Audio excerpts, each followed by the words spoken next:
यह संसार दिखाई देता है, पर क्या यह सच में वैसा ही है जैसा हम इसे देखते हैं? क्या हमारी आंखों से दिखने वाली यह दुनिया अंतिम सत्य है, या इसके पीछे कोई गहरा, असीम, अदृश्य रहस्य छिपा है? यह प्रश्न उतना ही पुराना है जितनी मानव चेतना, और फिर भी हर युग में, हर सोचने वाले मन में यह प्रश्न नया होकर जन्म लेता है। कौन हूं मैं? मुझे किसने बनाया है? यह ब्रह्मांड क्या है? और यह जीवन क्या बस जन्म और मृत्यु की एक यात्रा है, या इसके भीतर कोई अनंत धड़कन है जो कभी खत्म नहीं होती? एक शांत, अकेली रात में जब हम अपने भीतर उतरते हैं तो मन कभी कभी फुसफुसाता है कि शायद हमारे भीतर जो चेतना है वही असली चमत्कार है, और शायद इसी चेतना के माध्यम से हम उस परम सत्य को छू सकते हैं जिसे वेदांत ने ब्रह्म कहा। एक ऐसा ब्रह्म जो सब में है, सबका आधार है, और फिर भी किसी एक रूप, किसी एक सीमा में बंधा नहीं जा सकता। और जब हम कहते हैं आत्मा, तो क्या यह केवल शरीर में रहने वाली कोई ऊर्जा है, या फिर वही ब्रह्म का अंश जो अनादि है, अनंत है और अविनाशी है? कभी कभी विचारों की गहराई में उतरते हुए हमें लगता है कि जीवन में जो कुछ भी बदल रहा है, शरीर, परिस्थितियां, रिश्ते, भावनाएं, शायद ये सब नदियों की तरह बहने वाले क्षण हैं। पर क्या इन बहते क्षणों के पीछे कोई ऐसा आधार भी है जो नहीं बदलता, जो साक्षी है, जो मौन है, पर सब कुछ जानता है? यही प्रश्न हमें वेदांत के द्वार तक ले जाते हैं, जहां आत्मा और ब्रह्म का रहस्य एक विशाल आकाश की तरह हमारे सामने खुलता है। आज हम एक ऐसी यात्रा पर निकल रहे हैं जो केवल ज्ञान की नहीं, बल्कि आत्मा की यात्रा है। यह कथा किसी एक व्यक्ति की नहीं, बल्कि समूची मानव सभ्यता की है, उस खोज की जिसमें आर्षियों, मुनियों और ज्ञानी आत्माओं ने अपने प्राण अर्पित कर दिए। यह वह दर्शन है जिसने कहा, तत्वमसि, तू वही है। यह वह सत्य है जिसने सदियों से मनुष्य को समझाया है कि वह छोटा नहीं है, असहाय नहीं है, क्षणभंगुर नहीं है, बल्कि उसी अनंत ब्रह्म का प्रतिबिंब है। सोचिए, यदि वास्तव में आत्मा अजर अमर है तो भय किस बात का? यदि ब्रह्म हर जगह है तो अकेलापन किस बात का? और यदि हम उसी परम चेतना से उत्पन्न हुए हैं तो क्या हम स्वयं भी दिव्यता की ओर नहीं बढ़ सकते? आज की इस कहानी में हम गहराई से समझेंगे कि वेदांत वास्तव में क्या कहता है, आत्मा क्या है, ब्रह्म क्या है, और दोनों का संबंध क्या है। यह केवल दर्शन नहीं, जीवन का सबसे बड़ा रहस्य है। यदि मन खुला रखेंगे तो शायद आज आप अपने ही भीतर छुपे एक ऐसे सत्य को छू पाएंगे जिसे जानकर जीवन कभी पहले जैसा नहीं रहेगा। वेदांत की यह यात्रा किसी एक दिन में शुरू नहीं हुई, यह हजारों वर्षों की अंतर यात्रा का परिणाम है एक ऐसी धीमी तपस्या जिसमें मनुष्य ने बाहर की दुनिया से अधिक अपने भीतर के ब्रह्मांड को खोजा। सभ्यता के आरंभिक काल में जब लोग प्रकृति से डरते थे, बिजली को देवता मानते थे, बादलों की गड़गड़ाहट को किसी अदृश्य शक्ति का संदेश समझते थे, उसी समय कुछ ऐसे मन भी थे जो पूछते थे, क्या यह संसार केवल दिखाई देने वाले रूपों तक सीमित है, या इस पूरे दृश्य के पीछे कोई और अदृश्य सत्ता है? वेदों की रचना का समय यही था जब मनुष्य अपनी चेतना के प्रथम द्वार खोल रहा था। सबसे पहले अर्षियों ने प्रकृति को देखा, सुना, महसूस किया। उन्होंने पाया कि हर वस्तु बदल रही है, रथुए, नदी, पेड़, शरीर, भावनाएं। पर इस परिवर्तन के भीतर भी एक ऐसी स्थिरता है, एक ऐसी शांति है जो कभी नहीं बदलती। यह अनुभव कहीं किसी प्रयोगशाला में नहीं हुआ, बल्कि साधना की गहरी निस्तब्धता में हुआ। वेदों के मंत्र इसी अनुभूति से निकले, मानो आकाश स्वयं मनुष्य के भीतर बोल उठा हो। समय बीतता गया और अर्षियों के मन में एक और प्रश्न उठा, यदि संसार में सब कुछ बदल रहा है तो वह क्या है जो कभी नहीं बदलता? वह क्या है जो जन्म और मृत्यु के परे है? यही प्रश्न लोगों को वेदांत के क्षेत्र में ले आया। वेदांत का अर्थ है वेदों का अंतिम सत्य, वेदों का अंत नहीं बल्कि वेदों का सार, और यह सार है आत्मा और ब्रह्म का एकत्व। इसके पहले मनुष्य स्वयं को केवल शरीर समझता था। उसके लिए मैं का अर्थ था यह तन, यह मन, यह भावना, यह स्मृति। परंतु जैसे जैसे वेदांत विकसित हुआ, लोगों ने जाना कि मैं इससे कहीं अधिक हूं। एक कथा में बताया गया है कि एक गुरु अपने शिष्य को जंगल में ले गए। उन्होंने शिष्य से पूछा, तुम कौन हो? शिष्य ने कहा, मैं यह शरीर हूं। गुरु ने मुस्कुराकर कहा, जब तुम सोते हो तो तुम शरीर को नहीं जानते, फिर उस समय तुम कौन हो? शिष्य ने कहा, तब मैं मन हूं। गुरु ने कहा, जब तुम गहरी नींद में होते हो तब तुम मन को भी नहीं जानते, फिर तुम कौन हो? शिष्य चुप हो गया। गुरु बोले, जो सब कुछ बदल जाता है वह तुम नहीं हो। तुम वही हो जो इन सब का साक्षी है, वह चेतना जो मन, शरीर, भाव, स्वप्न, यादें सभी को देखती है पर खुद कभी देखी नहीं जा सकती। इस समझ के साथ वेदांत धर्म, संस्कृति और ज्ञान से आगे बढ़कर अनुभव की भूमि पर आ पहुंचा। यह केवल ग्रंथों का अध्ययन नहीं था, यह साधना, आत्मान्वेषण और आत्मबोध की यात्रा थी। भारतीय इतिहास में अनेक आर्षियों ने इस ज्ञान की धारा को आगे बढ़ाया। याज्ञवल्क्य, शांडिल्य, बादरायण, गौड़पाद, शंकराचार्य, इनमें से प्रत्येक ने आत्मा और ब्रह्म के रहस्य को और गहराई से समझाया। परंतु उनके जीवन की विशेषता यह थी कि वे केवल बोलते ही नहीं थे, वे जीते थे। वे एकांत में रहते थे, आत्मचिंतन में समय बिताते थे, साधना के माध्यम से अपने भीतर की चेतना को खोजते थे। और जब उन्हें सत्य की झलक मिली तब उन्होंने मानवता के सामने एक ऐसा दर्शन रखा जो आज भी दुनिया के गहरे चिंतकों को प्रेरित करता है। कल्पना कीजिए, घने जंगल जहां सुबह की पहली किरण पेड़ों की पत्तियों पर गिरती है। एक छोटी सी कुटिया में एक आर्षि बैठा है, आंखें बंद, उसकी सांसें धीमी पर स्थिर। वह बाहर नहीं, भीतर देख रहा है। उसके मन का सारा शोर शांत हो चुका है। वह अब किसी को ढूंढ नहीं रहा, वह स्वयं को ढूंढ रहा है। और उस मौन की गहराई में वह अनुभव कर रहा है कि उसके भीतर जो चेतना है वही चेतना समूचे ब्रह्मांड में है। कोई भेद नहीं, कोई दूरी नहीं। यह अनुभव केवल ज्ञान नहीं, एक आंतरिक जागृति है। यही वे क्षण वेदांत के जन्म के क्षण थे। धीरे धीरे यह विचार जनमानस तक पहुंचा कि आत्मा अनंत है। यह शरीर के साथ पैदा नहीं होती और शरीर के साथ समाप्त नहीं होती। यह कभी जल नहीं सकती, कभी कट नहीं सकती, कभी बूढ़ी नहीं होती। ये केवल बदलते शरीरों के माध्यम से अनुभव करती रहती है, जैसे कोई यात्री अलग अलग घरों में रहकर अपना जीवन जारी रखे। पर यह आत्मा किसी अलग स्वर्ग या नरक की निवासी नहीं है। यह उसी ब्रह्म का अंश है जिसे महावाक्य कहते हैं, अहम ब्रह्मास्मि, मैं ही ब्रह्म हूं। यह कोई अहंकार की घोषणा नहीं, बल्कि गहरी विनम्रता का अनुभव है। जब कोई व्यक्ति यह समझता है कि वह उसी अनंत चेतना का अंश है, तब उसके भीतर से भय मिट जाता है, मोह मिट जाता है और जीवन का अर्थ बदल जाता है। उपनिषदों में अनेक सुंदर कथाएं हैं जो इस सत्य को समझाने के लिए लिखी गईं। एक पिता ने अपने पुत्र को समझाने के लिए नमक को पानी में घोल दिया। पुत्र ने कहा, अब नमक दिखाई नहीं देता। पिता बोले, पर स्वाद में वह हर जगह है। ठीक इसी तरह ब्रह्म दिखाई नहीं देता, पर वह सर्वत्र है।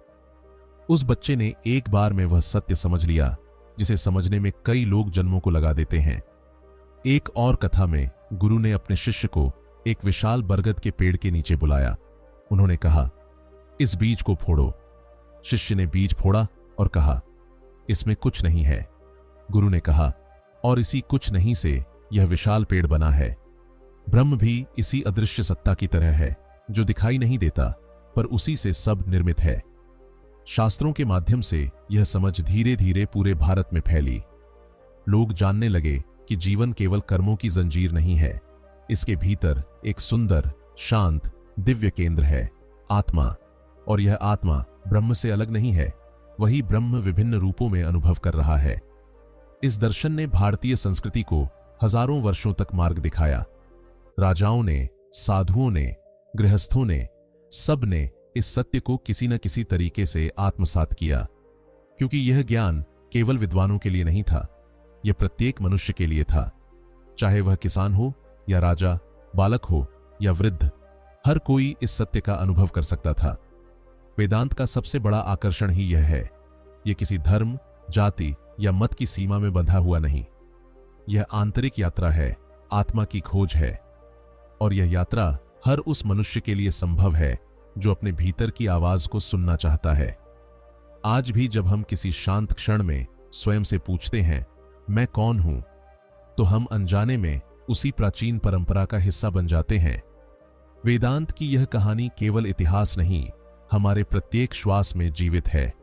ये हमें याद दिलाती है कि हम उस अनंत सत्य के यात्री हैं जिसकी खोज में ऋषियों ने अपने संपूर्ण जीवन को समर्पित कर दिया।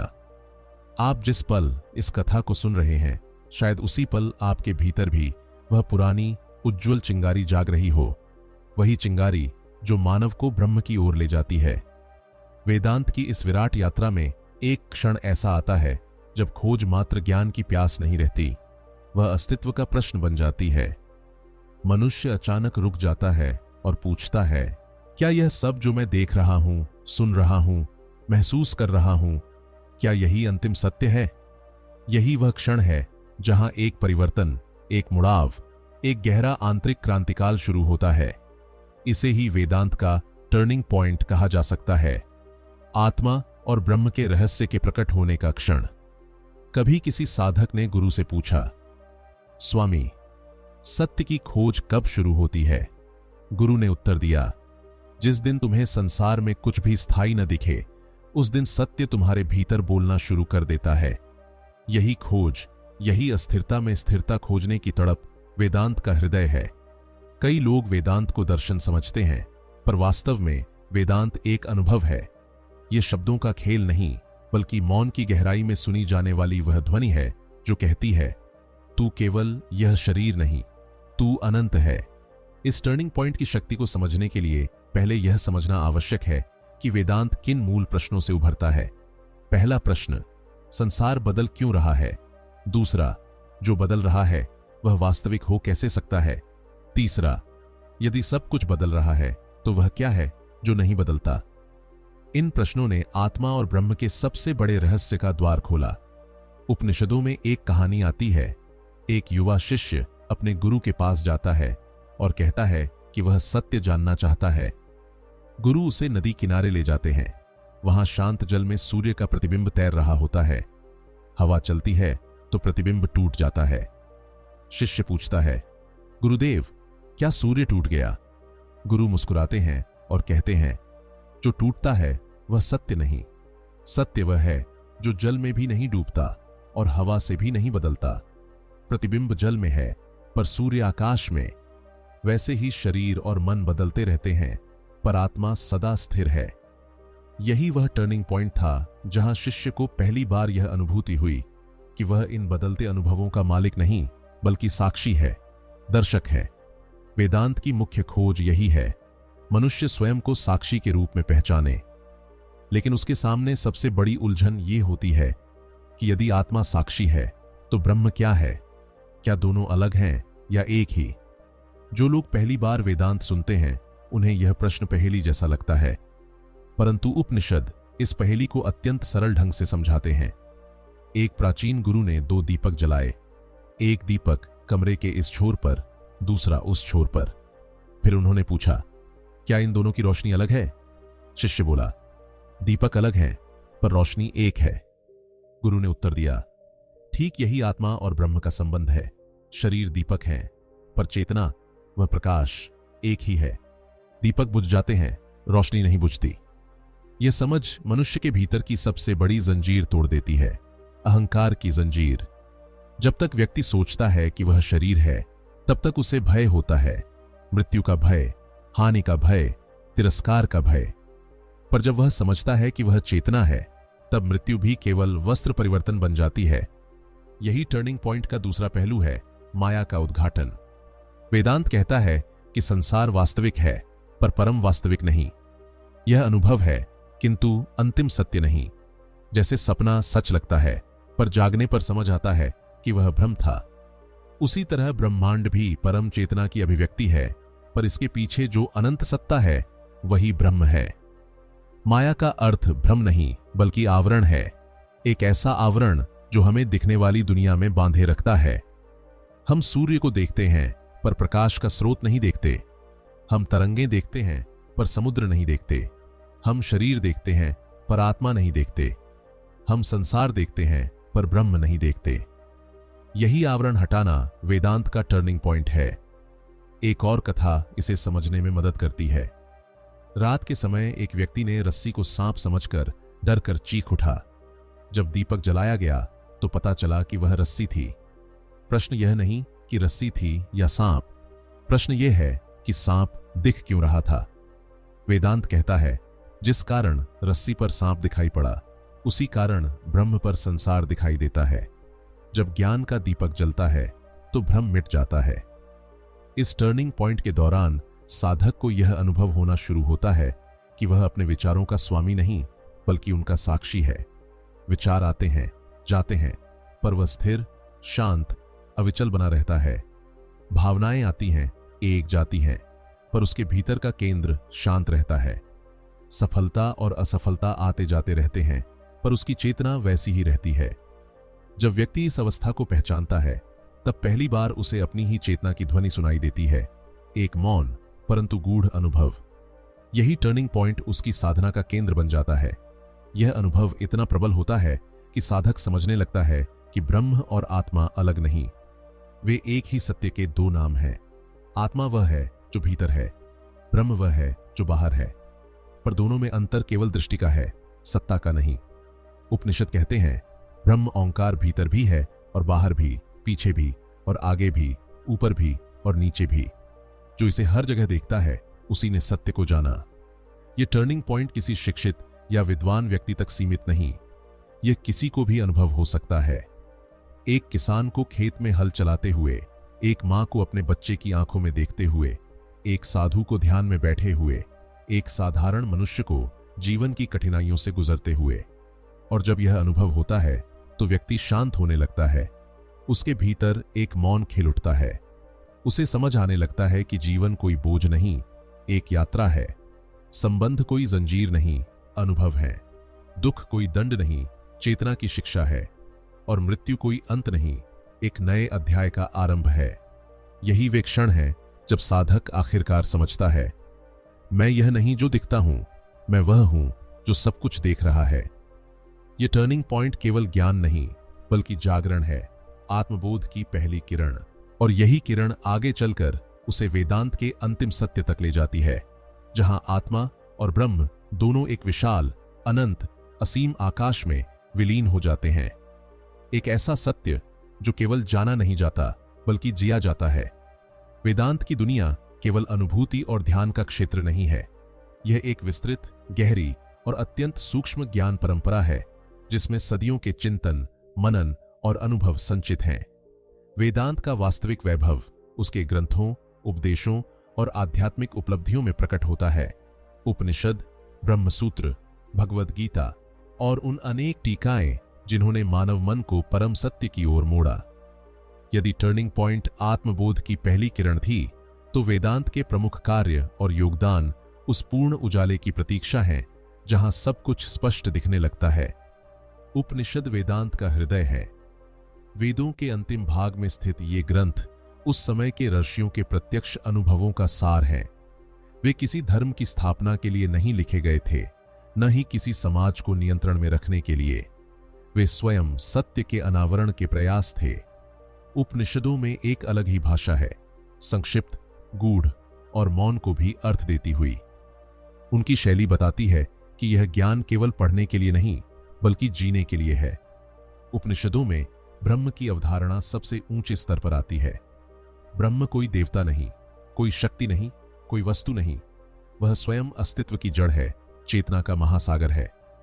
जब आर्षि कहते हैं सर्वम खलविदम ब्रह्म, तो उनका अर्थ है कि यह पूरा विश्व उसी चेतना का विस्तार है। फूल भी उसी की अभिव्यक्ति, नदी भी उसी की लय, सूर्य भी उसी का प्रकाश और मनुष्य भी उसी का अंश। इस भावना को और गहराई से समझाने के लिए ऋषियों ने महावाक्यों को जन्म दिया। वेदांत के 4 अद्भुत वाक्य जो समूचे दर्शन को कुछ शब्दों में समेट देते हैं। तत्त्वमसि, तू वही है। अहम ब्रह्मास्मि, मैं ही ब्रह्म हूं। प्रज्ञानम ब्रह्म, चेतना ही ब्रह्म है। अयमात्मा ब्रह्म, यह आत्मा ही ब्रह्म है। ये वाक्य केवल तर्क नहीं बल्कि अनुभूति के द्वार हैं। इनके एक एक शब्द में उन ऋषियों के जीवन का अनुभव समाया है जिन्होंने साधना से यह सत्य अर्जित किया था। वेदांत का दूसरा महत्वपूर्ण स्तंभ है ब्रह्मसूत्र। बादरायण द्वारा लिखित यह ग्रंथ वेदांत के दार्शनिक सूत्रों का व्यवस्थित संकलन है। इसमें आत्मा, ब्रह्म, संसार, कर्म, जन्म, मोक्ष और चेतना की प्रकृति जैसे विषयों को तर्क और अनुभव दोनों के आधार पर समझाया गया है। ब्रह्म सूत्र की पहली पंक्ति ही वेदांत का मार्ग दिखा देती है। अथातो ब्रह्म जिज्ञासा, अब ब्रह्म को जानने की इच्छा करो। यह अब शब्द महत्वपूर्ण है क्योंकि यह बताता है कि ब्रह्म का ज्ञान तभी संभव है जब मनुष्य संसार के उतार चढ़ाव को देख और भोग चुका हो, जब उसके भीतर खोज की आग जाग चुकी हो। भगवद गीता वेदांत का प्राण है। गीता में श्री कृष्ण द्वारा अर्जुन को दिया गया ज्ञान वेदांत का व्यवहारिक रूप है।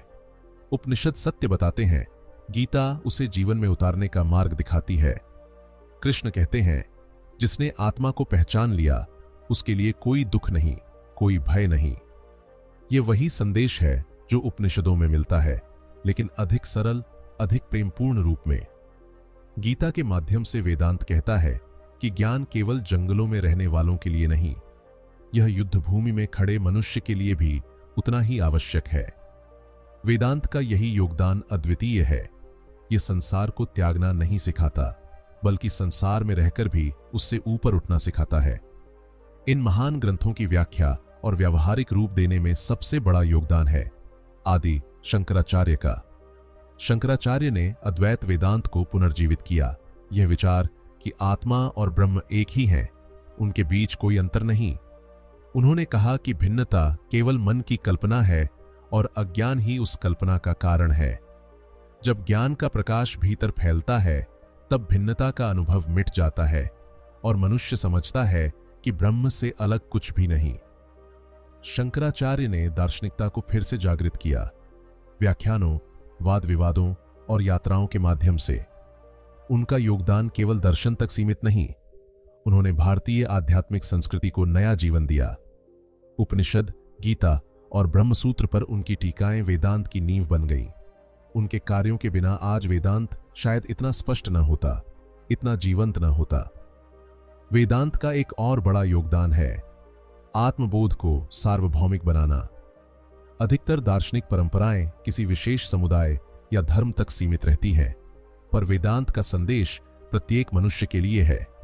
वेदांत कहता है, यदि तुम श्वास लेते हो, यदि तुम्हारे भीतर विचार आते हैं, यदि तुम दुख और सुख का अनुभव करते हो, तो तुम आत्मा हो, और यदि तुम आत्मा हो तो तुम ब्रह्म से अलग नहीं।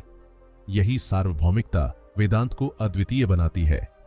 वेदांत का प्रभाव वैज्ञानिक सोच पर भी पड़ा। कुछ वैज्ञानिकों ने कहा कि चेतना केवल मस्तिष्क की उपज नहीं, यह कुछ और है, कुछ व्यापक, कुछ गहरा। क्वांटम फिजिक्स के कई सिद्धांत वेदांतिक दृष्टि के करीब आते दिखते हैं, विशेषकर यह विचार कि पर्यवेक्षक, ऑब्जर्वर की उपस्थिति वास्तविकता को बदल देती है। वेदांत भी यही कहता है, संसार उतना ही है जितना तुम्हारी चेतना उसे देखती है। वेदांत की सबसे बड़ी देन है आत्मज्ञान और मोक्ष की अवधारणा। मोक्ष कोई स्वर्ग जाने का सपना नहीं, यह भीतर की जंजीरों से मुक्ति है, अज्ञान, भय, द्वेष, अहंकार और दुख की जंजीरों से। जब मनुष्य जान लेता है कि वह अमर आत्मा है, तब उसके भीतर का सारा भय घुल जाता है। वह संसार का सामना नए साहस, नए प्रकाश और नई समझ के साथ करता है। वेदांत मनुष्य को कर्तव्य से नहीं हटाता, बल्कि कर्तव्य में जागरूकता जोड़ता है। यह कहता है, काम करो पर काम में बंधो मत, प्रेम करो पर स्वामित्व मत रखो, जीवन जियो पर जीवन से डरो मत। यह संसार केवल अनुभव का क्षेत्र है, चेतना की यात्रा का एक अध्याय। वेदांत का यह योगदान आज के युग में पहले से अधिक प्रासंगिक है, जहां लोग तनाव, अकेलापन, तुलना और भय में जी रहे हैं। वेदांत कहता है, तुम अकेले नहीं हो, तुम्हारे भीतर वह शक्ति है जो तुम्हें संसार से ऊपर उठा सकती है। वेदांत हमें सिखाता है कि हमारा अस्तित्व केवल 5 इंद्रियों के अनुभव तक सीमित नहीं। हम एक गहरा, शांत, असीम केंद्र हैं, जहां कोई शोर नहीं, कोई हलचल नहीं, कोई दुख नहीं। उसी केंद्र को पहचानना उपनिषदों की देन है। यह ज्ञान आज भी उतना ही प्रासंगिक है जितना हजारों वर्ष पहले था, क्योंकि मनुष्य बदलता है, सभ्यता बदलती है, समाज बदलता है, पर सत्य कभी नहीं बदलता। वेदांत के महाग्रंथों, उनके सूत्रों और उनके संदेशों की यही सबसे बड़ी विशेषता है। वे समय के परे हैं, सीमाओं के परे हैं और मनुष्य के हृदय के भीतर उसी अनंत ब्रह्म की ओर संकेत करते हैं। और यही योगदान वेदांत को मानव इतिहास की सबसे गहरी आध्यात्मिक परंपरा बनाता है। वेदांत का ज्ञान जितना विशाल और प्रकाशमय है, उसकी यात्रा उतनी ही संघर्षों और आलोचनाओं से भरी रही है। हर महान सत्य की तरह यह दर्शन भी आसान नहीं था, न लोगों के लिए, न उन साधकों के लिए जिन्होंने इसे खोजा, न उन आचार्यों के लिए जिन्होंने इसे समाज तक पहुंचाया। सत्य हमेशा सरल होता है, पर उसे स्वीकार करना कठिन। और वेदांत का सबसे बड़ा सत्य कि आत्मा और ब्रह्म एक हैं, इसने उस समय की परंपराओं, सामाजिक धारणाओं और धार्मिक मान्यताओं को गहराई से हिला दिया। यही कारण था कि वेदांत की यात्रा संघर्षों से भरी रही, आलोचनाओं से भरी रही, और फिर भी यह दर्शन समय की अग्नि परीक्षाओं से गुजरकर अमर बना रहा। सबसे बड़ा संघर्ष था द्वैत और अद्वैत की भिड़ंत। वेदांत कहता था कि आत्मा और ब्रह्म में कोई भेद नहीं, कि मनुष्य, प्रकृति, देवता, दुनिया सब एक ही चेतना के रूप हैं। लेकिन इस विचार के सामने कई अन्य मत खड़े थे जो कहते थे कि ईश्वर और जीव अलग हैं, सृष्टि अलौकिक है, मनुष्य ईश्वर से दूरी के कारण दुखी है। अद्वैत ने इस दूरी को नकार दिया और यही उसके आलोचकों का पहला तर्क था। कई लोग कहते थे, अगर सब एक है तो पूजा किसकी, कर्तव्य किसका, नियम किसके लिए? पर वेदांत बार बार कहता था, ज्ञान दूरी मिटाता है, अनादर नहीं लाता। एकत्व का अर्थ कर्तव्य से भागना नहीं, बल्कि कर्तव्य को पवित्र समझना है। परंतु समाज इतनी आसानी से बदलाव स्वीकार नहीं करता। जब आदि शंकराचार्य अद्वैत का संदेश लेकर चल पड़े, तब हर जगह उनसे विरोध हुआ।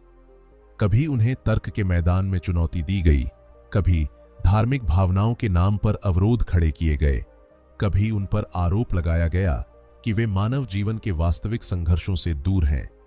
एक कथन प्रसिद्ध है, जब शंकराचार्य ने कहा कि संसार माया है, तो कई विद्वानों ने ताना मारा, यदि संसार माया है तो इस माया में वाद विवाद करने का क्या अर्थ? तुम क्यों यात्रा करते हो? इस पर शंकराचार्य ने मुस्कुराकर उत्तर दिया, यदि पानी में प्रतिबिंबित सूर्य असली न भी हो तो भी उसकी रोशनी आंखें खोलने का काम करती है। संसार माया है, पर इसकी घटनाएं आत्मज्ञान की ओर ले जा सकती हैं। वेदांत का एक और संघर्ष था तपस्या और गृहस्थ जीवन को लेकर। कई लोग मानते थे कि वेदांत केवल सन्यासियों के लिए है, कि यह संसार छोड़ने का ज्ञान है, न कि संसार में रहने का। कई आलोचकों ने कहा, यह ज्ञान भागने वाला ज्ञान है, दुख से बचने का तरीका है।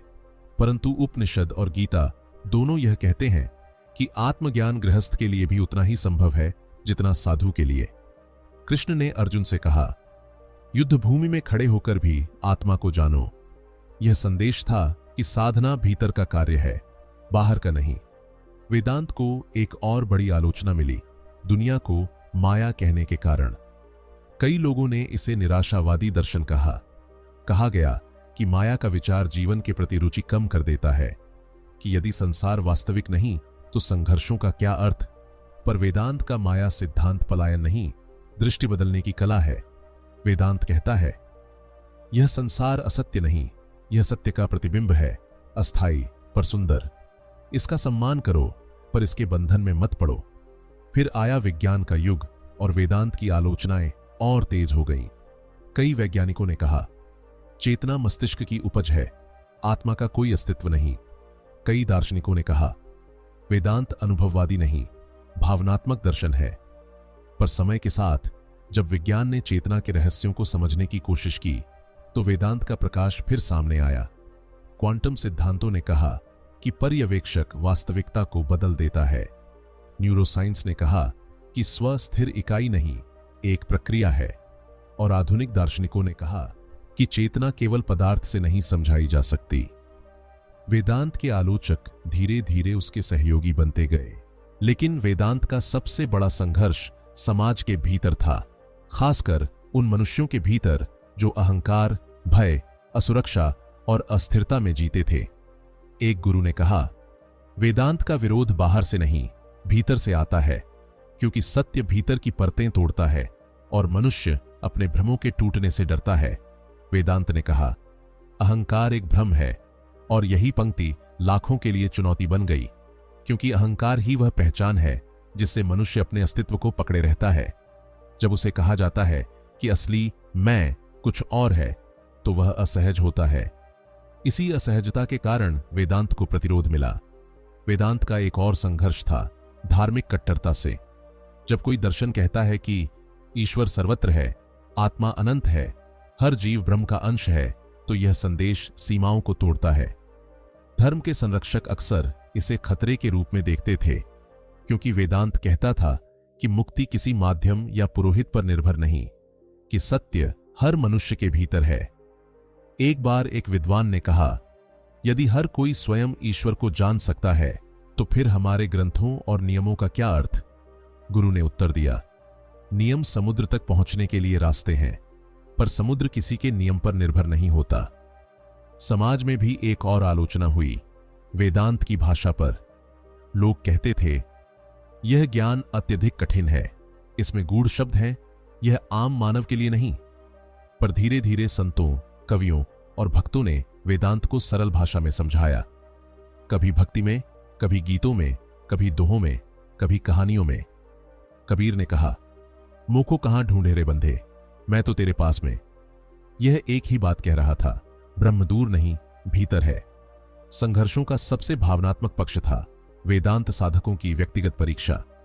जो लोग आत्मज्ञान की राह पर चले, उन्हें भीतर अपनी ही अंधकार से लड़ना पड़ा। अहंकार, क्रोध, आकर्षण, भय, ये सब जैसे राह में खड़े पहाड़ थे। किसी शिष्य ने गुरु से कहा, गुरुदेव, मैं सत्य चाहता हूं, पर मेरा मन मुझे ही धोखा देता है। गुरु ने उत्तर दिया, मन तुम्हारा दुश्मन नहीं, वह तुम्हारा बच्चा है, अभी कच्चा है, उसे साधो, दबाओ मत।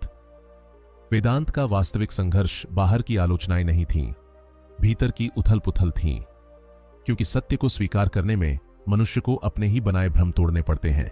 और फिर भी इन सभी संघर्षों के बावजूद वेदांत कभी रुका नहीं। यह जल की तरह था, रोकेंगे तो नया रास्ता बना लेगा। यह अग्नि की तरह था, दबाएंगे तो और तेज जल उठेगा। यह आकाश की तरह था, सीमाओं से परे, पकड़ से परे। वेदांत का हर संघर्ष उसके संदेश को और भी चमकदार बनाता गया। हर आलोचना ने उसे और गहरा और स्पष्ट बनाया।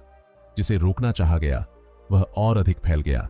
जिसे बांधना चाहा गया, वह और अधिक मुक्त हुआ।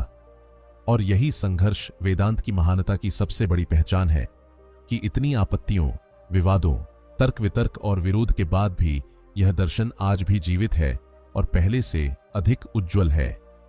क्योंकि सत्य की एक ही विशेषता है, वह मिट नहीं सकता। वह केवल दिखाई देने के लिए समय चुनता है।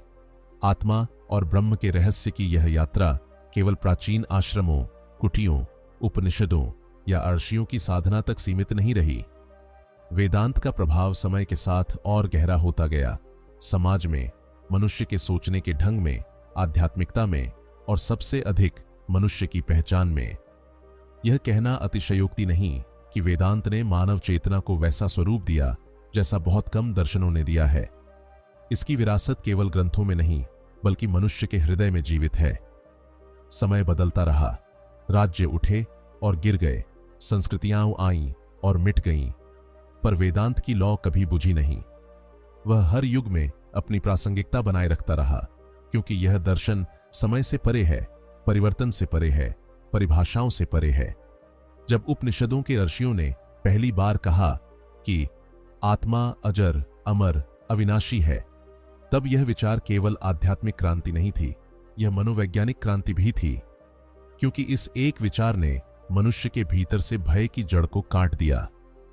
भय, जो मानव जीवन की सबसे बड़ी बाधा है। जब किसी व्यक्ति को यह एहसास होता है कि उसकी असली पहचान नष्ट नहीं हो सकती, तब उसका पूरा जीवन बदल जाता है। यही कारण है कि वेदांत का प्रभाव केवल साधुओं या विद्वानों पर नहीं, बल्कि साधारण लोगों पर भी पड़ा। समय के साथ वेदांत ने भारतीय संस्कृति को अद्भुत रूप से आकार दिया। भक्ति आंदोलन, संत परंपरा, गुरु शिष्य परंपरा, योग, इन सब की जड़ें वेदांत में ही मिली हुई हैं। कबीर, नानक, मीरा, तुलसी, इन सब की शिक्षाओं में वेदांत का वह मूल भाव मौजूद है कि ईश्वर दूर नहीं, भीतर है। वेदांत कहता है कि मनुष्य दिव्यता से अलग नहीं। यही विचार भारतीय आध्यात्मिकता का केंद्र बन गया। इससे समाज में एक अद्भुत समावेशिता पैदा हुई। हर व्यक्ति, चाहे जाति कोई हो, चाहे स्थिति कोई हो, वह आत्मा है और आत्मा ब्रह्म का अंश है। यह विचार सामाजिक समानता का आधार बना। राजनीतिक स्तर पर भी वेदांत के प्रभाव को अनदेखा नहीं किया जा सकता। स्वामी विवेकानंद ने जब अमेरिका में वेदांत का संदेश दिया, आप दिव्य हैं, तो पूरी दुनिया चकित रह गई। उन्होंने यह भी कहा, धर्म डराता नहीं, मुक्त करता है। वेदांत मनुष्य को खड़ा करता है, कहता है तुम कमजोर नहीं हो, तुम अनंत हो। उनके भाषणों में वह वेदांतिक शक्ति थी जिसने दुनिया को दिखाया कि भारत केवल रहस्यवाद की भूमि नहीं, बल्कि गहन चेतना और गहन दार्शनिक विचार की भूमि है। आज भी विवेकानंद की शिक्षाएं युवाओं का मार्गदर्शन करती हैं, क्योंकि वेदांत का संदेश समय से परे है। वेदांत की विरासत आधुनिक विज्ञान और मनोविज्ञान तक भी पहुंची। आधुनिक मनोविज्ञान कहता है कि मनुष्य का असली संघर्ष बाहरी दुनिया में नहीं, भीतर की अस्थिरता में है।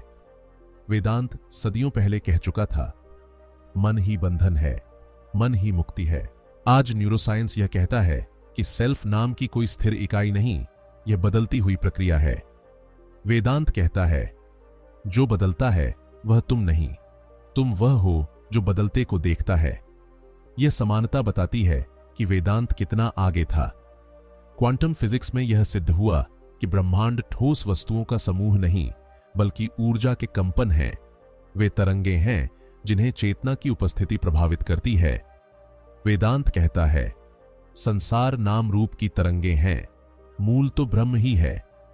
यह समानता कभी कभी यह आभास देती है कि विज्ञान धीरे धीरे वेदांत के निकट पहुंच रहा है। वेदांत की एक और गहरी विरासत है योग।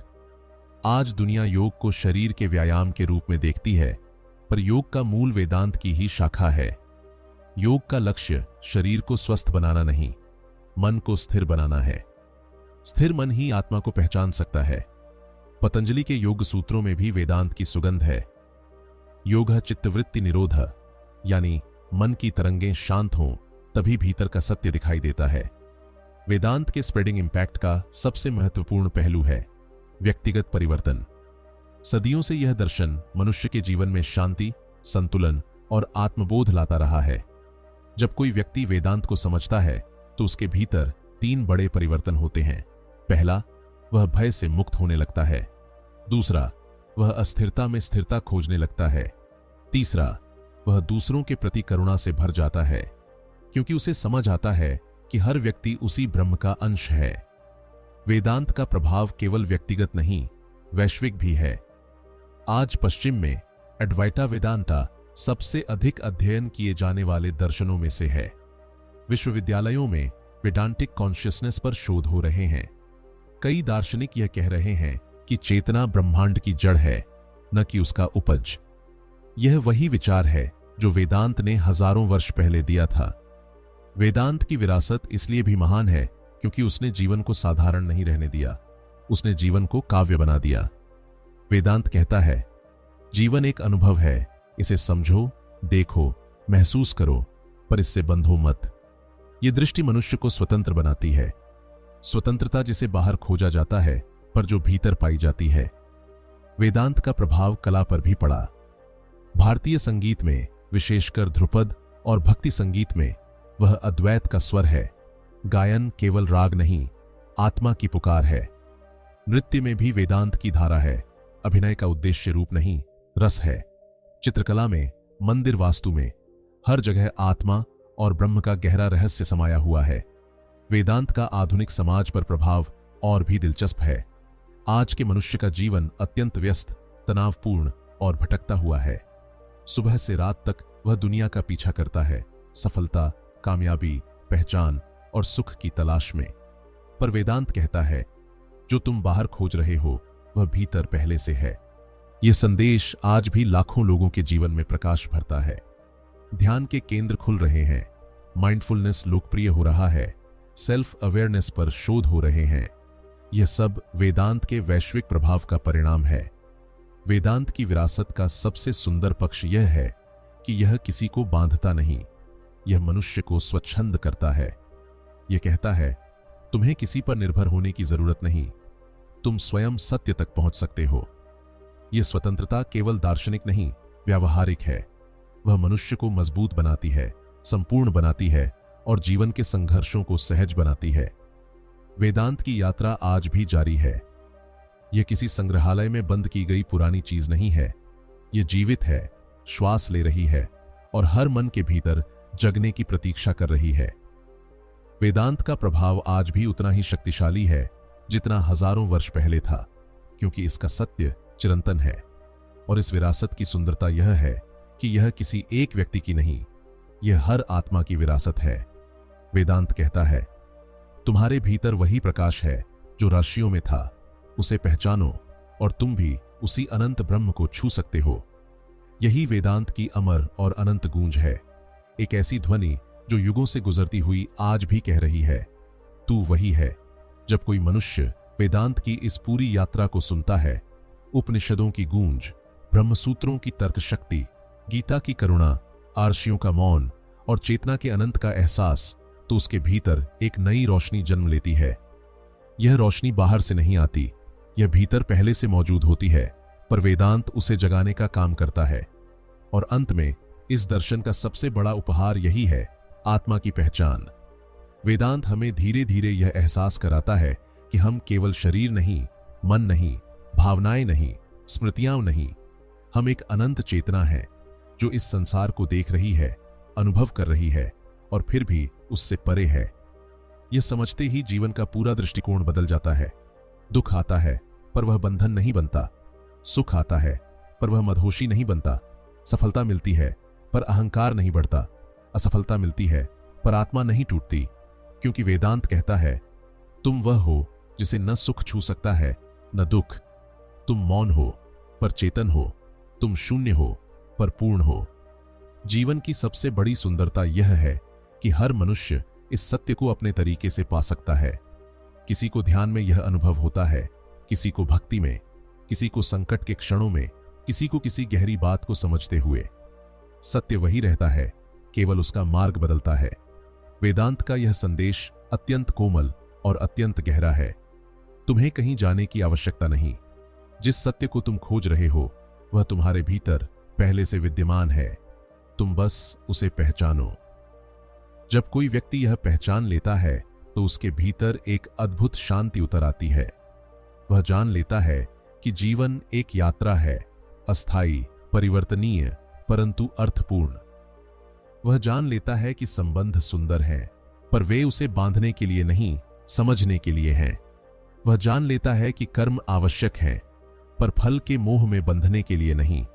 वह जान लेता है कि यह संसार माया है, पर यह माया ईश्वर की लीला है, द्वेष की नहीं। वेदांत मनुष्य को परिपक्व करता है। उसके भीतर करुणा जागती है, क्योंकि हर जीव को वह स्वयं का प्रतिबिंब मानने लगता है। उसके भीतर धैर्य जागता है, क्योंकि वह जानता है कि सब कुछ परिवर्तनशील है। उसके भीतर निर्भीकता आती है, क्योंकि उसे मृत्यु का भय नहीं रह जाता। और अंत में वेदांत मनुष्य को उस सत्य तक ले जाता है जिसे शब्दों में कहना कठिन और मौन में अनुभव करना सरल है।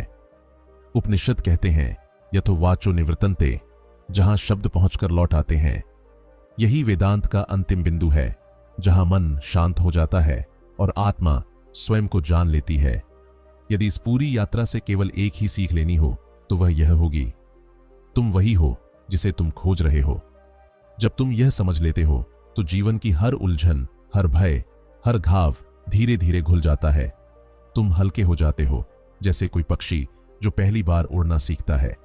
तुम स्वतंत्र हो जाते हो, जैसे कोई नदी जो अंततः समुद्र में मिल जाती है। और शायद यही वेदांत का सबसे बड़ा संदेश है। तुम सीमित नहीं, तुम अनंत हो। तुम छोटे नहीं, तुम ब्रह्म का अंश हो। तुम खोए हुए नहीं, तुम स्वयं सत्य हो। अगर इस कहानी ने आपके भीतर थोड़ी भी रोशनी जगाई है, थोड़ा भी मौन दिया है या थोड़ी भी चेतना को हिलाया है, तो यह आपका पहला कदम है उस अनंत सत्य की ओर, जिसे ऋषियों ने जाना, जिसे उपनिषदों ने गाया और जो आज भी हर आत्मा की गहराई में धड़क रहा है। अगर आपको यह आध्यात्मिक यात्रा पसंद आई हो तो चैनल को जरूर सब्सक्राइब करें, क्योंकि अगली कहानी, अगली खोज, अगला सत्य शायद वही हो जिसका इंतजार आपकी आत्मा वर्षों से कर रही है।